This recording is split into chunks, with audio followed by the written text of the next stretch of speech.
in terms of the player, how convinced he was to come, I have no doubt. But at the start of the week, did you think maybe he was going somewhere else, not too far away? Probably not. At the start of the week, I wasn't really planning to that.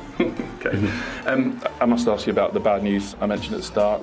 It's Saka and Odegaard of all people. Martin looks like a shoulder, so we only have to scan tomorrow and understand how bad this is. And Bukayo, he has to come off. When he was sprinting and wrestling with the defender, he felt something in his hamstring, I think. So different hamstring though, I think, which hopefully is good news. It's the other side, but not great news. No. Do either of those, I know it's hard as you stand there now, feel like they might be long term? I don't know. We lost Kai, which is a massive player already, and now Martin and Bukayo. That's why the squad has to be well equipped. It's going to be a long season. And we're going to need a lot of players in order to achieve what we want. Well done tonight. Thank you. On the broadcast a few moments ago, everything other than the Bukayo Saka injury, a perfect day. Do you want to start? Let's start with the good things. Let's start with Viktor Gyökeres. There's a lot of good things. Yeah, there are. There's a whole list. Where does your mind go to, Rob? It does go to Viktor Gyökeres, because I think everybody realises how important he's going to be for Arsenal to get a number of goals. The penalty was very well taken. He's got a brilliant record, so that was confirmation of that. His goal was very much a signature Gyökeres goal. If you look back at his previous few seasons, most of the goals come from that kind of sweeping running behind and then drives inside and scores with his right foot. So many positive for Arsenal in terms of the players, the new players that are settling in. I was critical at half-time about the build-up play and the flow and the rhythm. It wasn't great. It got better in the second half, but they've got so many options now, Rebecca. Martin Odegaard, of course, because Saka got injured, but there's so many players to come in, so many stories. And Barrocha Eze in the stand waiting to come into the group as well. So there's a lot going on at Arsenal and a lot of positive things. Tim, what feels different about Arsenal so far after 2 games? Well, I think they're learning over the last couple of years. They've learned how to become champion without actually being champion, and so they have that swagger. Again, they haven't lifted the trophy, but they have the swagger. They have the belief that they can do it. I'm delighted for them that they still have set pieces that they can rely on, because that's important. Look, with the injuries, I mean, here's the thing that I think Arsenal fans need to kind of switch, because you touched on it. The squad is pretty robust now.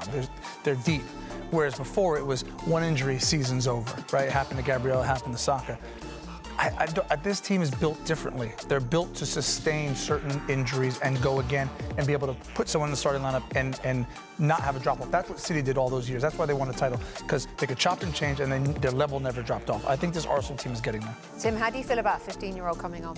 I'm delighted for him, but I worry when these youngsters get, we know what it's like to be in a dressing room and it's so hard for a young kid to relate. It's great, it's amazing, but I always worry about the mental side of it for these young kids, because there's so much that gets thrown at them, and it's really hard to handle. But you can understand the temptation when you see Sure. him play the way he just played Max Down. I mean, he's very silky, very tricky, very clever, very confident with being that young. I mean, we have previous. Ethan Nwaneri has done this. This football club has been very careful bringing these young ones in. I'm sure the manager wants to give him a little bit of, this is what it's all about, son. Take a little bit of that in. Was it 4-0, I think, when he came into the game? And he'll be out again a little bit. So I think they've done it before with Nwaneri, by the way, but I like more every time I see him play. Ethan Nwaneri, very comfortable knitting things together in midfield. And with Max Dowman, I think we're going to see the similar type of development. Quick line about Bukayo Saka. We don't know what injury it is. Of course, he had surgery on his right hamstring. He seems to be clutching his left leg. It's a concern. His face told us everything when we see him go down there. I mean, you get the close-up on his face. It's just one of those things. And, hopefully, whatever it is, it's not too many weeks, because I think we're probably looking at weeks. But as Tim talked about, there's a lot of players now, Rebecca, that can... It's not such much of a downer when you can bring Madueke there, you can bring Eze there, you've got Trossard coming in, who did a good job last year. So there's lots of cover, but let's hope it's not too bad. And then potentially to lose your captain, Odegaard, and to lose Bukayo Saka. Is this playing into Liverpool's hands? Or do Arsenal this season, unlike last, have the options to cope with that? Well, they did cope. As soon as they made these, obviously, the changes, of course it's disappointing, but there was, even more freedom play, because these are players that want to impress. They're going to want to, someone like Trossard, who actually would probably look at himself and think, I need to do more now. And then players like Martinelli, who's never been tested in this domain at Arsenal Football Club, having all these players around him now thinking, I'm going to have to reach a new level. There's going to see a different side of me now. So suddenly you start to get levels of players wanting to do better than them. And of course they're going to be competitive. They're going to want to be at Anfield. But this is where Mikel Arteta will be disappointed, but it'd be grateful he's got all these players to pick from. And I think it just shows you the importance of signing Emirates Eze. Because right now they need him. They're going to need him probably. I wouldn't be surprised if he starts at Anfield, because if you think about it, Madueke will probably go back onto the right. I mean, he could have started today in his jeans. He was this chilled, is the coolest today? walkout I've ever seen. I mean, just look at this little look to his right. I mean, he's got the chewing the gum. He looks cool in the jeans, and then there you go. Stop, hold the pose. And he's like, that's one happy man right there. And I met him a few weeks ago, actually, in a restaurant in London, and I was having a little chat with him.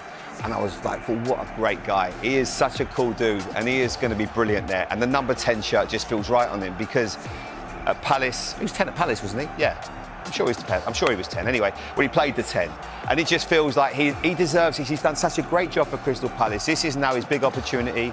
Did you tell me earlier when he got released from there as a kid as well? He's been released at Arsenal when he was young, so it just shows, doesn't it? Unfinished business. The reception was amazing. Well, he's a player that reminds me of like a Dennis Bergkamp, that can just do something different. He's like you say, you've got that number 10 shirt, that pressure as well.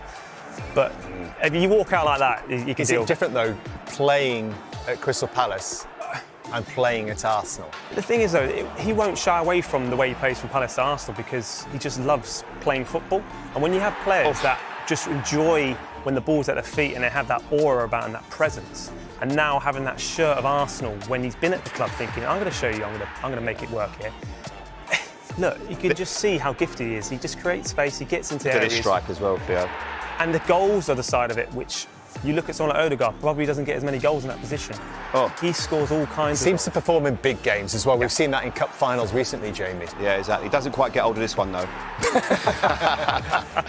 Yeah, he's a fantastic do you player. think it's also he's played for his country. We're not talking like he is gonna flourish there, and I would like to see him in positions where in here, you know, if he plays wide, it's a bit more difficult for him to make things happen. I feel right now the one player would be under a little bit of pressure, and if I felt that 2 years ago I'd be saying this, I thought I must be crazy, but I think the captain Odegaard will be looking, thinking he might be a problem for me, because if he gets in, it might be hard for. Do you think for now though he's most likely to be on the left side, wide left? He could play wide left, he can play inside, but we've shown clips there, and the reason why we've shown those clips is because that's where he's at his best. Martinelli won't come in there and play in that area. I feel if you ask Eze, he'd want to play centrally where he can make things happen, but. You mentioned about Martinelli that he might need this because he's been too comfortable. All those substitutions today, we haven't seen Martinelli. No, and this might be a situation now where for Martinelli he needs to up his game, and Eze will certainly bring that. He's got so much confidence. Is it also significant, Theo, and probably this is the last one on Arsenal, that in players like Gyökeres and in players like Eze, this is a shift from the age profile of players that Arsenal have been signing. These are now signings to deliver the biggest trophies right now. Well, even you look at going back to Eze, he brought the best out of Arteta. So now they're going to want to bring the best out of Gyökeres. But you're right, the age and having that experience and that presence of actually thinking, yeah, this is me at that age, I think is a good place to be right now if you're at Arsenal Football Club. I'll tell you one thing though, there's no excuses now for the manager. You know, you bought the players, he's been backed. They have severely backed this manager. Well, how about Havertz, Saka and Odegaard? Just three. Yeah, but they're going to be. Yeah, but that's why. But they've backed him, and the reason why they haven't probably got over the line previously is they haven't had the strength in depth. Now they have. You're going to be bringing in players that are of top quality as well. We will see. You'd have answered that question if he'd have been here. You'd never have asked it. So you're brave behind this studio, aren't you? He's a big boy. He's a big guy. He's a big guy. Do you think that power is going to frighten some defences this season? I do, because I just don't feel like he gives you any second to rest. And as a centre-half in the Premier League these days, at times they can be, especially because a lot of these forwards like to get in the pockets now as well. They don't like to play against these guys who want to always be testing them in positions they want and isolating into areas they don't want to be. So for me, I just think he's going to have a lot of joy, and even in set pieces as well, he's an absolute handful to deal with. So